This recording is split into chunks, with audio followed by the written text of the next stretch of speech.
sommes le 21 avril. Nous sommes 49 pèlerins de Arnes et de la région, avec le responsable qui est monsieur l'abbé Daniel Zilinski. Pour l'instant, sur la photo, nous attendons le bus qui va nous mener à Léquin. Et à Léquin, nous prendrons l'avion qui nous mènera à Cracovie. Nous sommes maintenant en Pologne. La première journée, c'est-à-dire le samedi 22, est consacrée à la visite de Zakopane. C'est une ville située au pied des montagnes Tatril, les Tatras. Et nous apercevons le massif des Carpates sous la neige. Zakopane est la capitale des sports d'hiver en Pologne. Avec ses constructions en bois, nous pouvons voir sur l'image que le soleil est au rendez-vous.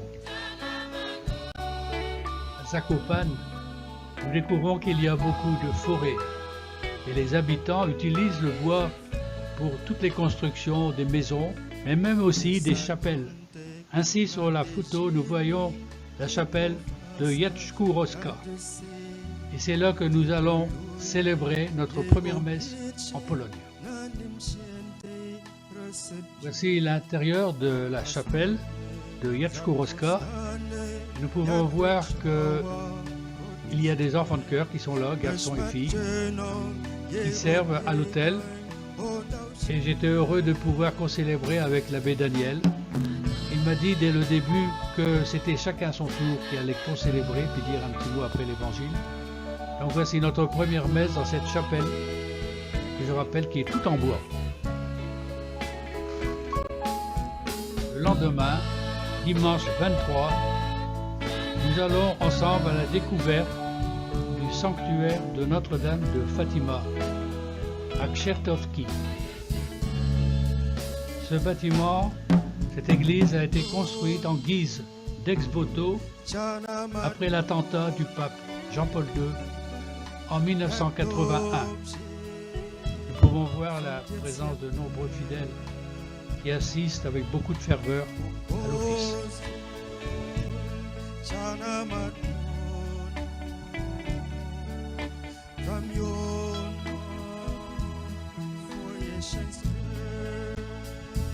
Aux alentours de la chapelle de Krzertowki, nous découvrons la présence d'arbres, spécialement des mélèzes qui montent tout droit vers le ciel.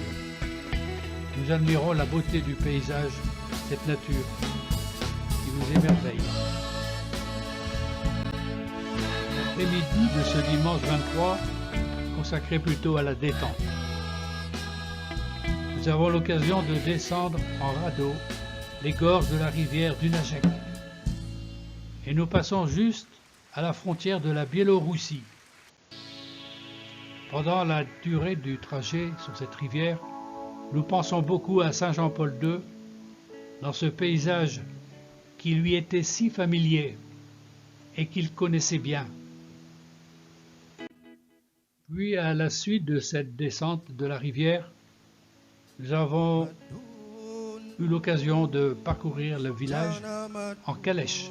Il y avait 4 calèches les unes à la suite des autres, chacune tirée par 2 chevaux. Puis, à la suite, nous sommes rassemblés autour d'un feu de camp. Nous avions chacun, les uns et les autres, à faire cuire des saucisses. Nous avons ensemble profité de la chaleur, il commençait à faire frais le soir. Et cette chaleur autour du feu nous a rassemblés avec beaucoup d'amitié les uns avec les autres, en mangeant la saucisse. Et ensuite, nous avons regagné notre chambre pour un repos nocturne bien mérité à Kościelisko. Nous sommes maintenant le lundi 24 et nous allons visiter avec un guide le musée Jean-Paul II à Wadowice. Ce musée a été aménagé dans la maison familiale de Karol Wojtyła. Dans ce musée de Jean-Paul II, nous pouvons découvrir la vie et l'œuvre du pape polonais, qui sont représentés dans plusieurs salles sur plus de 1000 mètres carrés. Dans une des galeries, nous pouvons apercevoir la soutane ensanglantée du pape Jean-Paul II, suite à l'attentat qui avait eu lieu en 1981. Donc c'est pour les Polonais, c'est quand même une relique avec beaucoup, que nous pouvons voir avec beaucoup d'émotion. L'après-midi, c'est la visite guidée de la mine de sel de Wieliczka. Un itinéraire souterrain qui nous entraîne dans un monde impressionnant de galeries qui ont été taillées dans le sel et de chambres qui contiennent des sculptures uniques. Nous descendons marche par marche pour rejoindre les galeries souterraines de cette mine de sel. Il n'y a pas d'ascenseur pour descendre, par contre, la remontée, il y aura un ascenseur. La plus intéressante à voir, cette mine, est la chapelle Sainte-Cunégonde, qui est à 101 mètres de profondeur, qui a été creusée à même la roche saline, avec ses lustres composés de cristaux de sel et ses sculptures de sel gris. Mardi 25, consacré à la visite de la vieille ville de Cracovie. Cracovie est une ancienne ville royale qui a été anciennement capitale de la Pologne jusqu'au XVIIe siècle. Cracovie est aussi le centre intellectuel de la Pologne, avec une des plus anciennes universités d'Europe centrale. L'université Jagiellon, qui a été fondée en 1364 et qui compte parmi ses étudiants les plus célèbres l'astronome Nicolas Copernic et bien sûr le pape Saint Jean-Paul II. Voici l'intérieur de la cathédrale de Cracovie et c'est là que nous allons célébrer la messe. Nous tournons un peu dans la ville et nous pouvons apercevoir de nombreuses calèches qui circulent. Mais cette fois-ci, nous ne montons pas à l'intérieur, nous les regardons de l'extérieur. Mercredi 26, nous arrivons à Częstochowa. Et c'est bien sûr le sommet de notre pèlerinage en Pologne. Dans le sanctuaire de Jana Góra qui a été fondé en 1382, par Ladislas II, duc d'Opole, nous sommes tout de suite plongés dans une ambiance unique de piété et de ferveur religieuse. Avec la présence dans ce lieu de l'icône de la Sainte Vierge, la Madone Noire.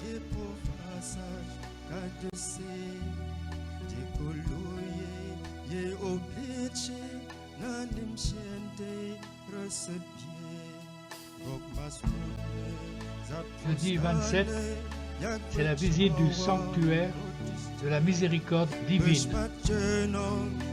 Une religieuse nous explique la vie, les écrits de sœur Faustine. Et c'est à cet endroit que nous allons célébrer la messe. C'est dans ce lieu que nous célébrons la messe, toujours qu'on célébrait, avec la présence des enfants de chœur, et toujours le même groupe des 49 pèlerins. Nous sommes entraînés dans une prière commune à la Sainte Vierge. Vendredi 28 est le dernier jour, c'est déjà le départ. Mais la veille au soir, c'était la fête, avec la remise de cadeaux. C'était les adieux. Et tous ont éprouvé un sentiment bien partagé, d'avoir vécu ensemble des moments forts, d'amitié et de prière. Parmi tous les lieux que nous avons visités, bien sûr, il y a Notre-Dame de Częstochowa, mais ici, sur la photo aussi, Notre-Dame de Fatima. Et en dessous, la devise du pape Jean-Paul II, « Tout à toi ».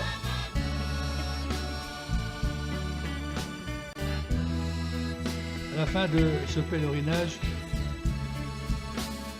J'éprouvais un grand besoin de dire merci à tous les organisateurs, mais un merci personnel à celles et ceux qui m'ont aidé à pouvoir réaliser ce projet qui me tenait à cœur. En cette année, placée sous le signe de l'amitié franco-polonaise.